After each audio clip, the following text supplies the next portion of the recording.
A lot of things have happened over the past week. The left has told us that women can play football, that Black Friday is apparently immune to the coronavirus, and the CEO of Whole Foods actually slams AOC. We will get into that and more on the William Hall Show.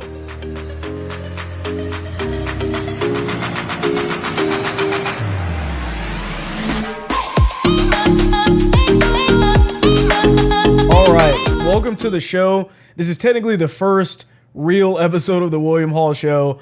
I hope you had a great Thanksgiving. I had a bit of an interesting one. It got a little bit political at certain times, but I explain all of that in another video that I have posted as well if you're more interested in that story. So getting into the first story here, a woman named Sarah Fuller was allowed to play football at Vanderbilt. So kind of interesting, right? So I'm probably predicting the first thing that comes to your mind. Was she playing the full game? How exactly did that pan out? So here's what it looked like. Is on the field in Columbia, Missouri, as Sarah Fuller is about to put her right foot into a football, speaking volumes to women around the world. Awesome moment. You can hear the crowd. Everybody understands what's happening right now. This is a pretty cool moment.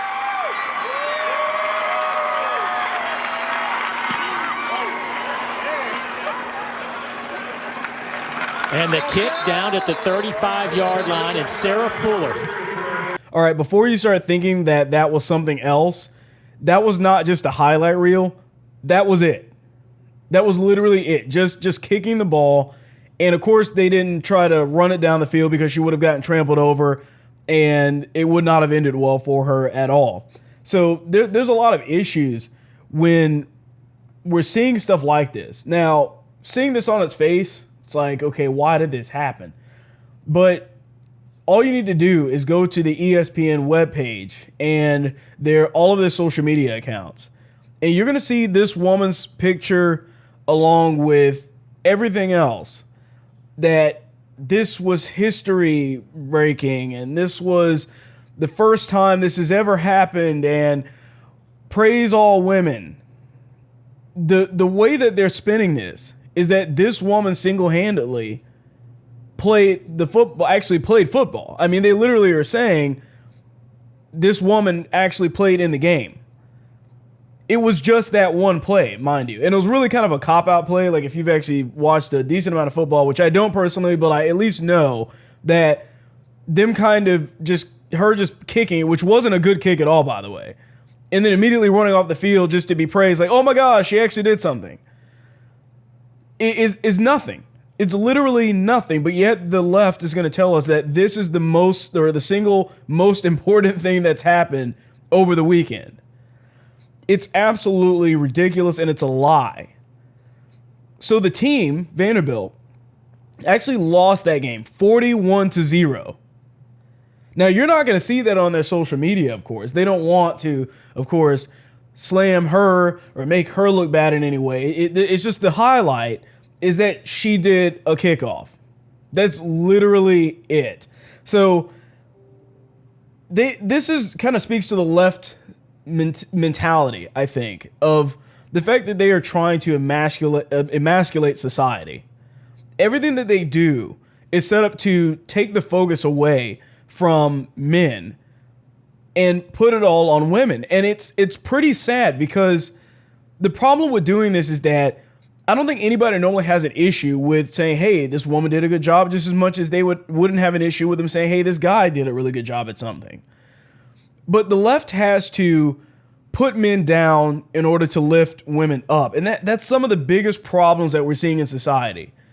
And the fact that they're doing this to this lady when their team is terrible and they got completely rolled in this entire game. But what they're going to focus on is one play that anybody could have been there doing, by the way. Now, it's apparently reported that she's, I guess, a soccer player normally. But either way, it's ridiculous that the left tries constantly to put women in the place of men and think that there's no difference. But yet, reality's going to kick in at some point. There's going to be some time when somebody's going to actually put a woman in a football game and she's going to get destroyed. And it's unsafe for women. And I think even the women know that, but yet they want to, for some reason, pretend and live in this fantasy reality that women are absolutely just as equal in strength to men. And like I said, you know, we're talking about college level sports, we're talking about pro sports, whatever it may be. It's just not the truth, which of course the left is entirely afraid of. Women could play football if they wanted to. There actually are some female football leagues, but you're going to find something quite interesting with all of them, and that's that they're probably wearing some scantily clad outfits. Because even they know, the people that are putting their money behind this stuff, the people that are showing this on TV, even they know that the only way that people are actually going to pay attention to females in sports like this is if they are wearing something extremely revealing. In other words, overly sexualizing them, which is something that the left normally hates, given the right situation, of course. I mean, if a man looks, then oh my goodness, that's terrible. But you know, if we have to make women play a sport of any kind, we're going to put them in the shortest shorts we can find. And you'll see that repeated with volleyball, with tennis. A lot of sports that women are in are where they're wearing significantly more revealing clothing than men are. And I feel like a lot of people would say, well, you know, the men just don't want to be, or they just don't want to be as restricted as the men or something. Well, the men manage to do it, play it better, play it faster, have way better stats by far, and do it in actual gym shorts that aren't basically ridiculously short. So if they can do it, there really should be no excuse why women couldn't do it either. But we all know what the true reasoning is behind it. The left has to deny reality in order to make things fit their narrative. That's the only thing that they know how to do. They can't look at the truth. They can't actually inspect society and see it as it is. They always are focused on trying to change something in order to make it their reality. But the problem is that you can't change reality. So no matter how much they want to try, of course, to switch things around and make things fit their narrative, there's going to come a time when they're going to be faced with just the hard truth. And there's nothing that they're going to be able to do to fix that at that point. There's going to be women that are hurt because of this, and it's ridiculously sad. It's also not a celebration for a man to play in a woman's sport. I mean, the left would never want to see that reversed, what they did there in the Vanderbilt situation. They wouldn't, of course, want to see a man try to put himself in a woman's sport and then celebrate him for what he's doing. Because what we've seen, specifically with the transgender athletes and all the rest of these things, what we've seen is that when biological men get put in sports with women, the women wind up getting destroyed, right? It's not a good thing for women. There's plenty of women that have come out recently and have told their stories about how their titles were stripped from them, how they were cheated out of a competition, all because somebody that identified as a woman wanted to compete. And it doesn't make any sense whatsoever. The fact is that men and women are different. There's nothing that we can do to change that, despite what the left says. So moving on, Black Friday happened. And in the lead up to all of this, I was already thinking, you know, of course, they're going to have to come up with some type of, I'm going to probably start seeing a lot of these politicians come out and say, hey guys, don't shop at these stores. The stores surely are going to have all of these lockdowns. Maybe something's going to happen. Well, that didn't happen at all, actually. People were storming through the stores like they've done any other year.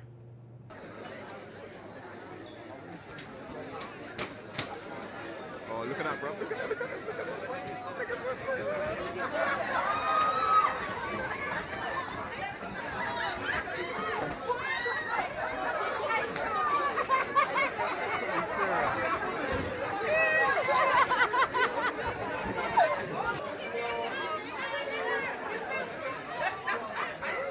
They are not playing about.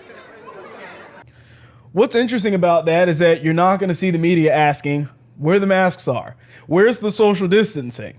Right? I mean, literally the day before, in most of these Democrat-run states, they were telling you that if you were in your own home for Thanksgiving, you had to limit your visitation to 10 people in the house at any given time. Now, on Black Friday, you don't hear anything about that. I mean, what happened? All of a sudden, they just don't care. Because I think they're more interested in the interests of the companies. I was surprised that the companies didn't say anything. I mean, they've got people running around doing whatever they want, but as long as they're able to make money off of it, I guess they don't care anymore. It is definitely interesting how quickly that changes. Money changes things. And it is painfully obvious and ridiculous as well. So the CEO of Whole Foods came out over the weekend and basically ripped into socialism, along with AOC as well. So first of all, he said, when asked about socialism, he was kind of having a conversation about socialism versus capitalism. And he basically said that having socialism will be a disaster. And he continued that socialism has tried 42 times in the last 100 years, and there have been 42 failures. It didn't work. It's the wrong way. We have to keep capitalism. I would argue we need conscious capitalism. And there's a bunch of things that he said in this interview. Mainly that capitalism is necessary for our culture, for what we do as a society. And that the left has tried pushing in socialism to people that are just ignorant to what capitalism really is. What he was kind of debunking is this idea that capitalism is only based on greed, that it's all about companies wanting to make money. And basically he was explaining that, of course, companies need to make money just like your body needs to make red blood cells. Like, all of these things need to happen. But the company's sole purpose is not just to make money, because companies employ people. Companies invest in new products. Companies have a huge budget normally for research and development that allows for our industries to be miles ahead of other countries in their industrial systems.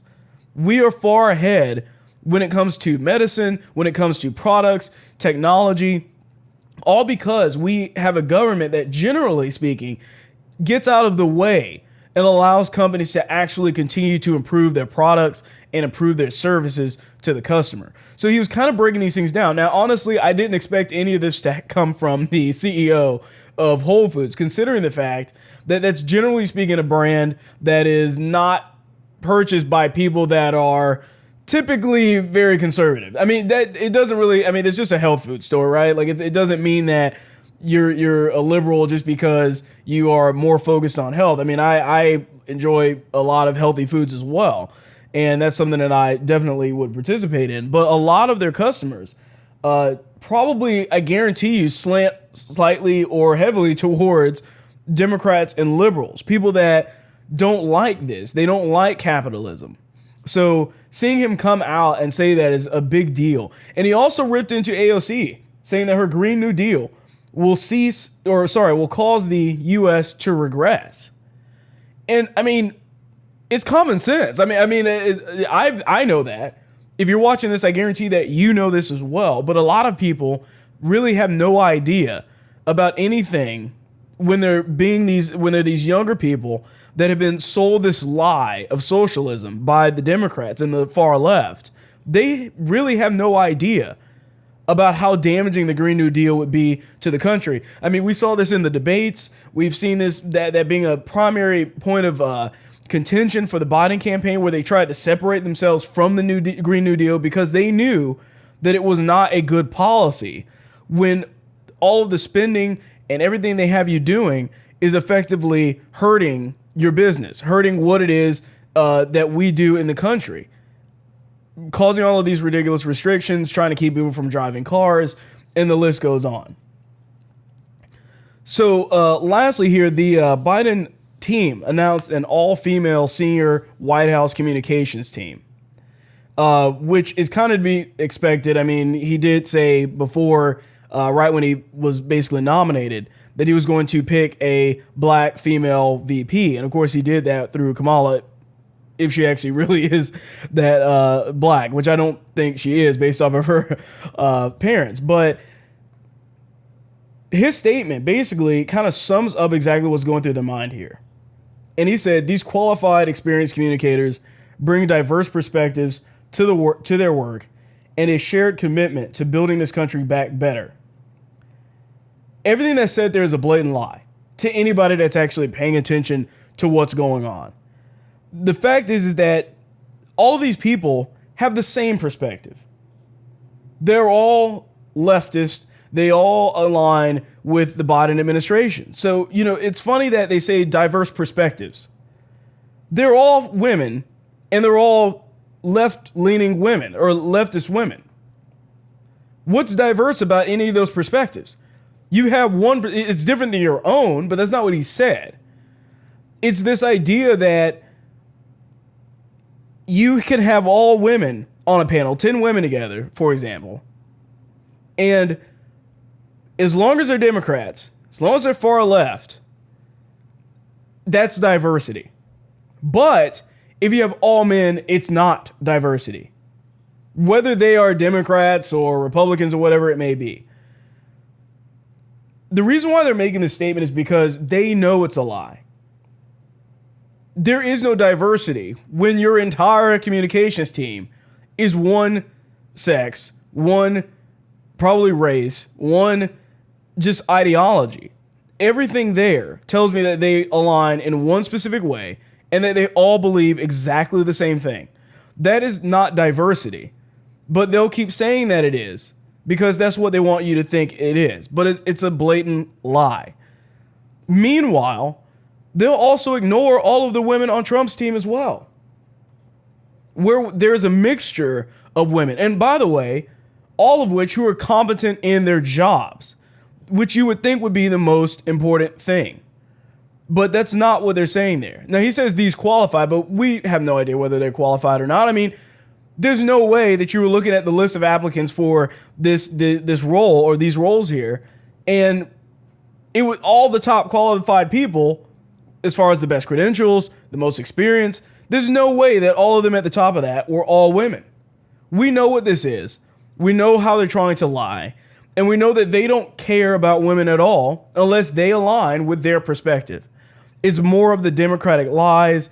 It's more of what they do to try and gloss over what's actually happening in this country. They've done this before, and they always have continued to do this. This is the classic Democrat lie. And they don't care to try and do anything to fix any of these issues, to actually tell the truth about what's going on. Okay, so moving on, the New York Post reported that nearly 1/3 of New York and New Jersey small businesses closed in 2020. Meanwhile, which I posted this on Parler, Cuomo gets to get a raise, gets an award, and sits idly by while he gets to tell cops that they're dictators for not following his rules, and yet businesses are dying in these states. So the report here says nearly 1/3 of small businesses in New York, New Jersey remain closed since January amid the coronavirus pandemic, according to a watchdog.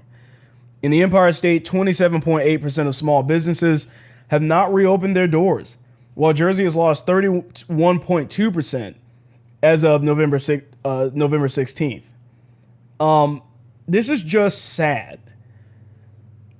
When I look at people on Twitter that are Democrats and they're arguing oftentimes for the lockdowns and all of these restrictions, I tell them, you have to think of somebody else other than yourself. See, I think conservatives understand this. When you're drafting a policy, you can't look at only your situation. You can't look at just one small group's situation and make that the overarching rule for everybody. What you need to do is consider every person that is involved when you're looking at making some type of policy decision or looking at the ramifications from a policy. But Democrats are unable to do that. They're so busy trying to virtue signal that they forget that, hey, there's people that have a business. There's people that need to make a living off of something that when they actually have customers. And when you take that away from them, it's gone. And I guarantee you, all of those Democrats and left-wing people that have advocated for these lockdowns, if it was their job or their business on the line, they'd shift over really quick. I saw this personally with a few of the people that I'm friends with from college that are now music teachers and just general teachers as well. During the lockdowns, all of them were pretty much for it. Like the liberals, they were like, hey, this is great because it's going to allow us to basically collect a check and not actually have to work at all. When in reality, what happened is that the lockdowns went on and they went on and they went on. And then soon enough, the school's like, hey, we're only going to fund the teachers that are actually able to teach. So all of those bands and art classes and things that were already hanging on by a thread in most counties and most school systems, we're going to be the first to go. And all of a sudden, they're like, we need schools back. We need schools back now. Once again, you have to think outside of your own perspective oftentimes and be able to understand that one thing that affects one particular group of people a certain way may not affect everyone else the same way. The lockdowns, for example, didn't really do anything for me. They allowed me to work from home, and I can freely do that and not have to worry about having a job tomorrow. But some people, they needed that in-person job. That in-person portion of their job was integral to the work. Not everything can be done on a computer. Luckily, it was for me, but that isn't the case for everyone else, and I understand that. So instead of arguing for the lockdowns and only looking at my own position, I have to consider other people. What if I was in another job? What if I was doing something else and I had to lose my job or make a hard decision about finances? That is an important discussion. And I think conservatives understand that. And I know for a fact that liberals oftentimes do not. They'll oftentimes take 1 or 2% of a group of people and say, this should dictate the laws and the rules for the 99%. Whereas conservatives try to look at the majority and they look at everybody and try to actually form a policy that just doesn't hurt anybody. So in Arizona, the state legislature is holding a public hearing on the 2020 election. They have Rudy Giuliani there, as well as a few others that are basically presenting evidence about and reporting about the election fraud that took place specifically in Arizona. Meanwhile, and while all of that was happening, the Arizona officials actually went ahead and certified the results of the election. Now, most people were kind of confused by this, but I don't think it's all that confusing. In Arizona, all they're doing is trying to devalue what's happening at the actual hearing. Certifications really don't mean that much anymore. After we saw the flipping back and forth between the certifications in Wayne County, it became pretty obvious that those certifications don't mean anything. They can be reversed. And either way, a lot of these are going to wind up going to the Supreme Court anyways. But it's just them playing politics, waiting till they do the hearing. They probably could have done it Friday. They could have done it tomorrow. No, they waited till literally while this hearing is going on to actually certify the results. So this is not a bad thing for conservatives. I think we need to pay attention to what the bigger picture is here. There's a longer game that we have to play. And all of these things happening on the local level aren't anywhere near as important as what's happening on the large scale. And that's what we need to be focusing on. While I'm talking about that, there's a lot of fake information going around about many different things that I think conservatives are getting a little bit distracted by. I always want to be a little bit careful because I don't want people to assume that everything that you hear is fake or that everything that you hear is false, because that's not entirely true. But once again, we must make sure that the claims and the things that we are reading are substantiated. But let me be clear. I like a good conspiracy theory as well. And let me take it a step further. When I see something crazy, like something in Iraq and all these soldiers and them doing this and that with the ballots, I would love for it to be true as well. And I think I speak for all of us. I would love for all of these people to go to jail. I would love for all of it to be true. But the fact is that these claims have to be substantiated first before we jump into this mindset. Because while we're talking about all of these other things going on, Giuliani, Sidney Powell, the entire Trump team, nobody is talking about this. They aren't even dealing with it. But yet we're reveling around and spreading all of these posts that are from some random site I've never heard of before. And these are all getting spread all over the place because we want it to be true. And of course, I want it to be true as well. I'd love for all of this to come to light and all of this corruption to be spread out there. But at the end of the day, the fight, guys, is going to be in the court. Is going to be with the evidence that they've already kind of presented to us. Now, I'm sure if something new comes out, they'll pick that up as well. But right now, we're literally getting so distracted away from the actual thing that's really going to affect this election that I fear that we're getting off base. We're missing the big picture entirely. A few weeks ago, there was this big story about the watermarks on the ballots. Now, Sidney Powell did put in her one of her lawsuits talking about the fact that some of the ballots had a darker watermark and some of them were lighter, and that may have been something to worry about. And this is all based off of a witness affidavit. But a few weeks ago, people weren't talking about it like that. It was the issue with the whole watermarks is that some of them had them and some of them literally didn't, and that the National Guard was apparently traveling with the ballots and they were going to actually be counting them for real, and the other ones weren't going to really be counted. Where did that story go? If you want to know how dangerous this information is, where did that story go? If you were reporting on that story, if you were talking nonstop about that story and spreading posts about that story, and now you haven't said anything about it, then maybe you ought to think twice before you start jumping into another story about it. Now, I knew it looked weird on its face, so I didn't say anything about it. But the fact is that we need to keep our eyes on the ball because getting distracted doesn't help us at all. Getting distracted only gets us further away from the actual truth. It gets us further away from what really matters. And we're going to miss the whole boat. We're going to miss the whole point of this. And if for whatever reason this doesn't work out in our favor, we're going to be looking at we never were even paying attention to the right stuff to begin with. We didn't even know what the fight came down to because we were so busy focusing on these other stories that just kind of came out of nowhere that nobody important has even really reported on it all. And we're trusting people on Twitter or on Parler, and their only interest is to grow their own audience. Look, a lot of these people are going to post whatever they need to post to get the most echoes out of you, to get the most attention from you. But these people that are posting these things out, they don't care whether it's true or not. All I have to do is grab Photoshop, just make a little picture thing and put some text on it and make it look like a fake ballot.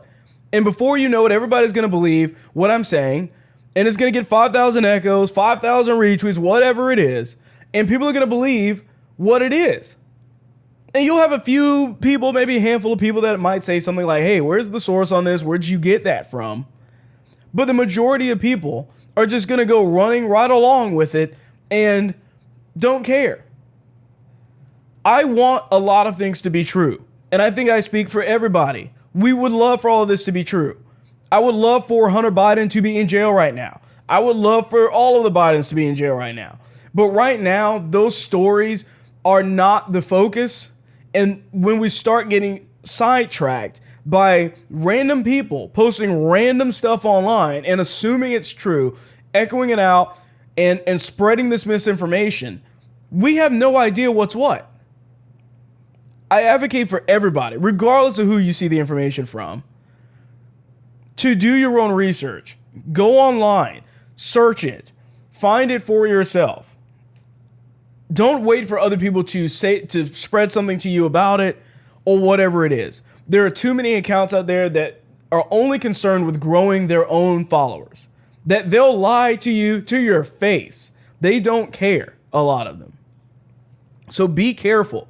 Look for the truthful information that exists out there. I think it does. I think that I speak for everybody when I say that it does. So pay attention to all of these things and I will continue to try and do the best that I can to make sure that the things that I'm posting have been echoed by, not like echoed, but, repeated by multiple sources, that I go online and I immediately search it, find my own thing, and find other reputable sites reporting on it as well, just to make sure that I'm not putting something out that is blatantly false, and just out of the way. We want to make sure that everything that we are posting is truthful so that we know what this election is going to really come down to.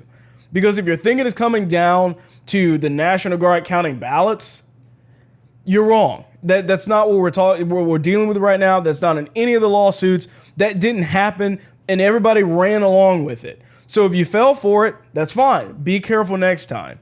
Let's make sure that we don't continue to fall into these traps of misinformation. The same trap that we criticize left-wing people for doing every single day. With that being said, that's all for this show, and I will see you on the next one. You just watched an episode from The William Hall Show. Please remember to like, share, and subscribe.